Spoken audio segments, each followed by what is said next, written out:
Welcome Vipin Vipin Kumar Dehariya. ये साल IIT लिया है। कितना रैंक मिला? 364 जनरल कैटेगरी। 364 जनरल कैटेगरी मिला है। देखो कितना मेहनत किया। क्लास ये जो हमारे फाउंडेशन कोर्स में सीरियसली पूरा 8, 9, 10 पूरा सीरियसली पढ़ा है and he was a very good boy, है ना। अच्छा, मेरा फाउंडेशन कोर्स की पढ़ाई तुमको कुछ काम में लगा? हाँ, जो कंसेप्चुअली काफी स्ट्रेंथन हुआ था, उसके बाद उसके ऊपर बिल्ड किया था 11th। आवाज तो क्लियर नहीं आ रहा। तुम्हारा जो 11, 12 में जो पढ़ाई कर रहे थे वहाँ का तो थ्योरी इतना डिटेल्स में देते ही नहीं। ये थ्योरी काफी मदद किया 11, 12 में। हाँ, मतलब 11, 12 में कॉन्सेप्ट पहले से बिल्ड थे, तो फिर प्रॉब्लम प्रैक्टिस पे ज्यादा फोकस कर पा रहा था, तो फिर उसको मतलब काफी ऊपर तक पहुंच गया था। तुम्हारा JEE मेन में कितना है रैंक? परसेंटाइल मेरी 99.9598। बाप रे, कितना रखा। अब फिजिक्स में बोल रहा था कितना? फिजिक्स तो 100 था। 100% था। कितने क्वेश्चन किए थे? सारा कर दिए थे? हाँ, 25 आउट ऑफ 25 हो गया था। तो इसमें तुमको 100% मिल गया। बहुत बढ़िया। अब तो बहुत खुश हो गए। अब कहाँ ज्वाइन करने का दिल कर रहा है? अभी फिलहाल तो IIT बॉम्बे CSC मतलब कंप्यूटर साइंस डिपार्टमेंट है, तो मेरे इंटरेस्ट तो वही लटका हुआ है जब मैं बोल रहा था। ठीक है, बढ़िया है। मम्मी पापा काफी खुश है। And if you are to say something a few words towards your juniors, तो बोलो कि कैसे पढ़ना चाहिए। वो लोग बोलेंगे, सुनेंगे तुम्हारी बात, दे विल बी इंस्पायर्ड।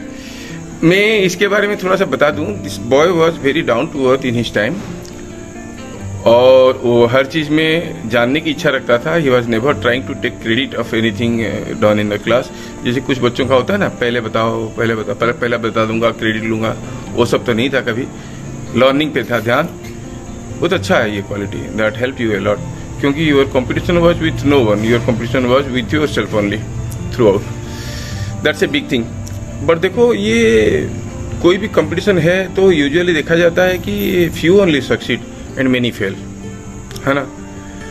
आप 2-3 रीजन्स बताओ कि why a few only succeed and many fail, and how this foundation course helped you to get into JEE, IIT JEE। 364 बताया ना, ऑल इंडिया रैंक। हाँ, ऑल इंडिया 364 रैंक जनरल में आया है। बहुत बढ़िया है। चलो से फ्यू वर्ड्स, ताकि जूनियर्स तुम्हारे देखें और खुश हो जाएं कि हाँ, ये भैया ने ऐसे किया है। मेनली मतलब जो काफी लोग जो बोलते हैं ना कि दिन में 12 घंटे पढ़ो, 13 घंटे पढ़ो, वो चीज मेरे को थोड़ा वैसे लगता है कि उससे बेटर होगा कि टास्क ओरिएंटेड जो भी करना है करो। कि दिन में पहले लिख लिया कि आज इतना करना है, 9 घंटे में वो 9 घंटे में अचीव हो जाए तो ठीक है। 10 घंटे लगे, 12 घंटे लगे, टारगेट बेस पढ़ना बेटर होगा मेरे हिसाब से। मतलब आज ये पोर्शन खत्म करना है तो ये पोर्शन खत्म करना है। हाँ। और जैसे खासकर जैसे 8, 9, 10 में जैसे स्कूल की पढ़ाई होती है, उसमें रिपीटेशन काफी होता है कि 5 न्यूटन 5 kg के हिसाब से जो भी मतलब निकालना होता है। निकाल दिया, फिर उसके बाद 10 kg वो कर दिया। तो उस चीज से थोड़ा अवॉइड करना है, खासकर 8, 9, 10 में, क्योंकि तभी problem solving skills mainly develop होंगी। 11, 12 में ज्यादा टाइम होता नहीं है उससे। तो मतलब कोई ओलंपियाड खासकर पकड़ना, जैसे 8 में मेरा JMO क्वालिफाइड था, 9 और 10 में मैंने ये pre-RMO में फोकस किया था। उससे काफी दिमाग खुला भी था और एप्लीकेशन बेस्ड काफी पढ़ाई की थी मैंने। अच्छा।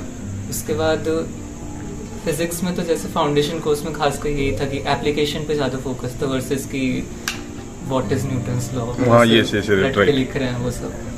और हमारा फाउंडेशन कोर्स में हम लोग स्कूल लेवल से काफी ज्यादा पढ़ते हैं।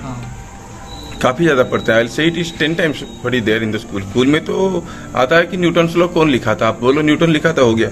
नहीं, हम लोग का यहाँ पे तो हम लोग we have seen Newton's law in a very brighter way. Class 9 वाला कोर्स ज्यादा मदद किया था कि क्लास 10 वाला कोर्स तुमको मदद किया? क्लास 10 वाले तो क्लास 9 वाला मैकेनिक्स था। हाँ, मैकेनिक्स से खुल गया था दिमाग खुल गया। जबकि मैं क्लास 11 का 9 में क्लास 11 का थोड़ा सा हिस्सा पढ़ाता हूँ, जबकि क्लास 11 में काफी कुछ चीजें हैं। काश वो भी पढ़ लिए होते, वो बहुत अच्छा होता। अब दिस टाइम जो बच्चे हमारे पास है बहुत अच्छे हैं।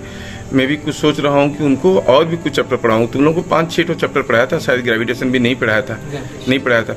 बट उसमें इतने सारे कंसेप्ट है, IIT JEE क्लिक करने में वो काफी मदद करेंगे। तो सोच रहा हूँ कि ये साल थोड़ा मैं दूसरे तरीके से करूँ। बच्चे अच्छे मिल जाते हैं तो टीचर को भी अच्छा लगता है ना। सिंपल सा चीज है। क्लास 12 में लेकिन तुम लोगों को मैं पूरा चीज पढ़ाया था। एंटायर ऑप्टिक्स, इलेक्ट्रिसिटी, मैग्नेटिज्म नहीं, मैग्नेटिक इंडक्शन, क्या वो क्लास 12 में तुमको उतना ही डिफिकल्ट लगा क्लास 12 का कोर्स? क्लास 12 फिजिक्स में तो रिलेटिवली ईजियर ही थी हमारी, मतलब 11th का ही थोड़ा दिक्कत रहता है, खासकर 11th ये मैकेनिक्स साइड में, खासकर जो कोई बुक्स होती हैं जो भी थोड़ी SBT टाइप की बुक्स होती हैं उसमें काफ़ी ऊपर तक ले जाते हैं मैकेनिक्स, उतनी जेई में भी उतनी ज़्यादा नहीं पूछते, लेकिन और 12th पता नहीं मतलब वो ईजियर ही लगी काफ़ी, मतलब प्रैक्टिस बुक्स में भी जितनी थी। और रिवीजन करना होता है क्लास 11 में। लेकिन तुम 2 लाइन में ये नहीं बताया कि why many fail, why few succeed. एक तो क्लू बताओ, 2-3 वर्ड में ये करो ये करो ये करो ये करो, बच्चे लगेगा कि हाँ ये लड़का को 364 रैंक मिला है, हम कुछ करेंगे तो बस। डिफरेंस क्या था?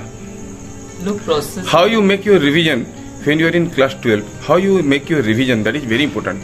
क्योंकि क्लास 12 की इतना भास्ट कोर्स पढ़ाई करते करते कुछ चैप्टर है, नए चैप्टर है जो पहले तुम नहीं जानते हो, जैसे वेव ऑप्टिक्स वगैरह है फिजिक्स में, और इलेक्ट्रोमैग्नेटिज्म है, इंडक्शन वगैरह है, उसका डीप कोर्सेज है, AC है, मॉडर्न फिजिक्स है, ये सब तो पहले से नहीं पढ़े थे, तो इसीलिए वो सब को करते करते हम लोग क्लास 11 की चीजें भूल जाते हैं। कैपेसिटेंस वगैरह है, कैपेसिटर में भी काफी डेप्थ तक चीजें जा सकता है, क्या क्या नहीं हो सकता क्वेश्चन, आई डोंट नो किस लेवल की क्वेश्चन में बच्चे स्टक अप हो जाते हैं। पर देन कंसेप्चुअली जाना चाहिए। मैं तो एक चीज सजेस्ट करूंगा कि don't just learn how to make the answer, why this method is adopted, why it is the shortest method, it is the best method.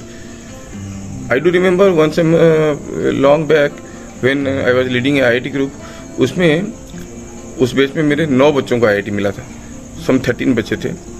कोई लड़का एक डाउट पूछा मेरे को, ठीक है, और उस डाउट को मैं सॉल्व किया, मेरे को बहुत अच्छा लगा, यार ये बहुत बढ़िया क्वेश्चन है, तुम लोग सब करो, ये डाउट लेके आया। Then I also did it, and to my interest I found सारे के सारे बच्चे अलग अलग मेथड में किए, सबका मेथड अलग है। और एक लड़का तो ऐसा किया है चुटकी में, क्योंकि वहां पर जो कुछ एंगल्स दिए हुए थे उसका कॉम्बिनेशन 90 हो रहा था, वो मेरे को ध्यान नहीं जा रहा था कि वो 31, 27 ऐसे करके दिए थे। कुछ चीजें 90 होने से सडनली इजी हो जाते हैं क्वेश्चन, वो उसको पकड़ लिया, और सबका मेथड अलग अलग था। मतलब अगर सारे बच्चों के बीच में मेरे को रैंकिंग किया जाएगा तो मैं 5th या 6th में आऊंगा, मेरा मेथड, ठीक है। मतलब बच्चे इतना शार्प होते हैं, क्लैरिटी रहने से ही होता है चीजें, अगर आप समझे हो क्यों होता है ना, तब जाके होता है। काफी बच्चे समझते नहीं है क्यों होता है, वो खाली क्वेश्चन आंसर प्रैक्टिस कर लेते हैं।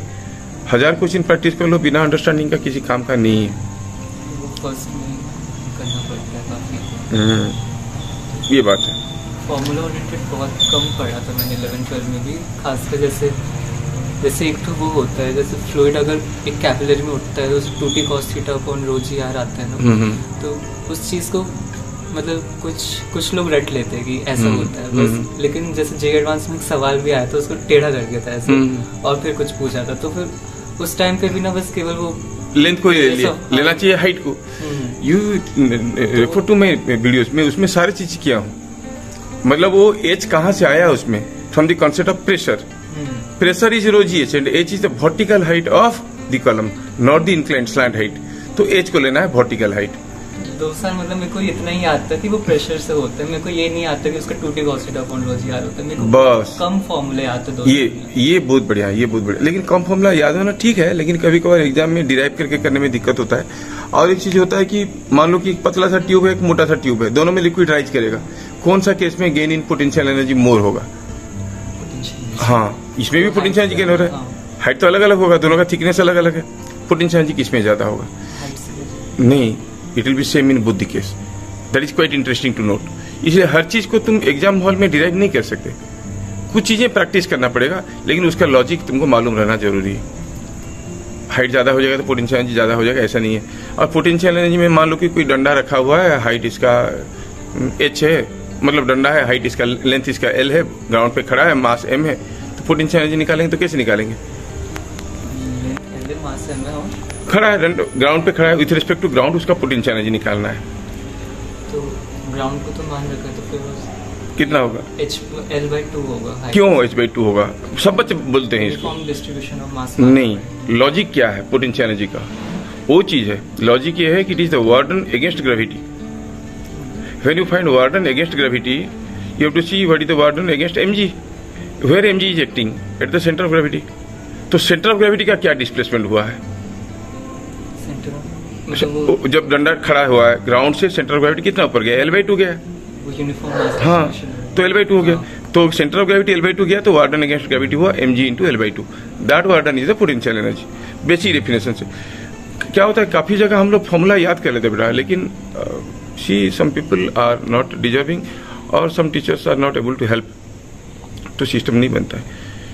मेरे को तो लगता है कि बहुत अच्छे अच्छे बच्चे मिल जाते हैं तो अपना फीस का भड़ास भी हम निकाल पाए, लेकिन बच्चे आजकल नहीं निकलते हैं अच्छे अच्छे, पढ़ने के लिए कोई इंटरेस्ट नहीं रखता है, मेहनत नहीं करते हैं। लेकिन कुछ बच्चे हैं जो बहुत बढ़िया करते हैं, मेरा दिल खुश कर देते हैं, ठीक है ना।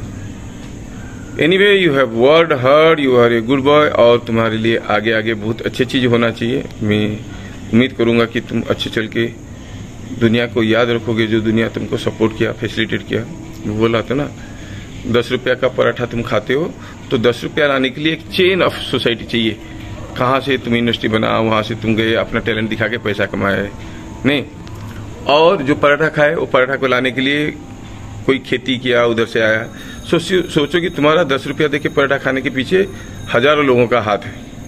तुम बोलते मैं तो दिया 10 रुपया, लेकिन लाया कहाँ से? अपना टैलेंट देके लाया ना। जिसको टैलेंट दिया वो अगर नहीं होता तो इस सारे को याद रखना। Definitely you will do well आगे चल के। मनी को बहुत ज्यादा वैल्यू मत देना, सोसाइटी को कुछ कंट्रीब्यूट करना, do the needful and be judicious and spiritual. Spiritual doesn't mean पूजा करना है, स्पिरिचुअल का मतलब following the right virtuous path. फॉलोगे ना, याद रखना। और अभी इंजीनियरिंग कॉलेज में जाने के बाद भूल मत जाना चीजों को, काफी लड़के भूल जाते हैं। वहां पर भी जाके देखोगे, जितने बच्चे घुसते हैं IIT में, सारे फ्लाइंग कलर लेके नहीं आते हैं, आधे से ज्यादा तो बर्बाद होकर निकलते हैं, है ना। मतलब पास तो कर ही जाते हैं, नौकरी मिल भी जाता है, लेकिन अंदर खोखलापन तो रहता है और बहुत सारी नेगेटिविटी से लेके आ जाते हैं बाहर। That is very dangerous. अरे यार तुम मुस्कुराओ तो रहे, तो तुम मुस्कुरा भी नहीं रहे हो। एनीवे, बहुत अच्छा लगा कि आज तुम आए मिलने के लिए। करो, अभी बहुत पढ़ाई किया है, कुछ दिन आराम करेगा, है ना, मस्ती करेगा दोस्तों के साथ, उसके बाद okay. Thank you very much Vipin. तो आगे चल के जाके तुम बहुत अच्छा करोगे, उम्मीद करते हैं, है ना। Good boy, enjoy, let everyone follow your path, be ground to earth and grow. Thank you very much for achieving my goal. My passion was to make good children and you have succeeded. तो मेरा foundation course पूरा काम में लगा। Thank you.